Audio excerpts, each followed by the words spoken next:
علی اور اس کی بہن عائشہ اپنے گھر کی پرانی چھت پر ٹہل رہی تھی۔ چھت پر پرانی صندوق، کتابیں اور گرد سے بھری ہوئی چیزیں رکھی تھیں۔ علی ایک بڑی صندوق کو کھولتا ہے اور اس میں سے ایک عجیب و غریب پتنگ نکالتا ہے۔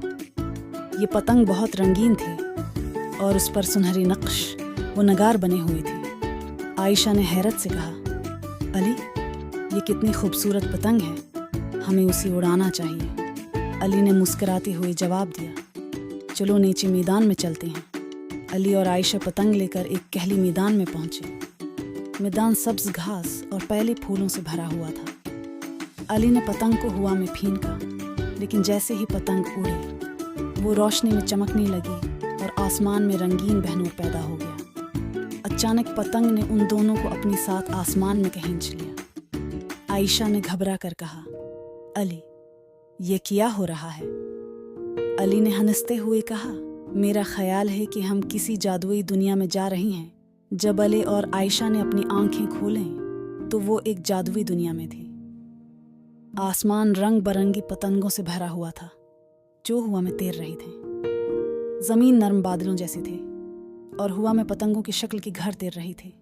اچانک ایک پتنگ جیسی شکل کی لڑکی سامنے آئی جس کا نام پرندہ تھا۔ پرندہ نے خوشی سے کہا، خوش آمدید، میں پرندہ ہوں اور یہ پتنگوں کی دنیا ہے، آپ ہماری مہمان ہیں۔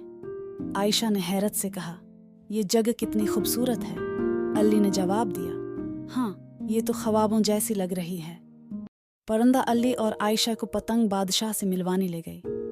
پتنگ بادشاہ ایک عظیم شخصیت تھی جو ایک بڑی پتنگ جیسی کرسی پر بیٹھی تھی۔ ان کا جسم چمکدار تھا اور ان کی لمبی چادر ایک پتنگ کی دم کی طرح لہرا رہی تھی۔ بادشاہ نے کہا، پیاری بچوں، ہماری دنیا پر ایک شیطانی ہوا کا حملہ ہو رہا ہے اور آپ ہی ہمیں بچا سکتے ہیں۔ علی نے بہادری سے جواب دیا، ہم آپ کی مدد کریں گے۔ عائشہ نے سر ہلا کر کہا، ہم آپ پر بھروسہ کرتے ہیں۔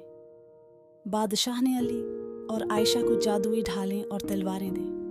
وہ شیطانی ہوا کا سامنا کرنے کے لیے تیار تھے۔ شیطانی ہوا ایک بڑی کالی بادلوں کی صورت میں آئی جس کی آنکھیں سرخ چمک رہی تھیں۔ علی نے اپنی تلوار سے حملہ کیا اور عائشہ نے ایک سنہری پتنگ کے ذریعے ہوا کو قابو میں کیا۔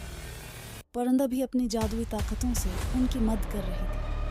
آخر کار علی اور عائشہ نے شیطانی ہوا کو ایک سنہری پتنگ میں قید کر دیا۔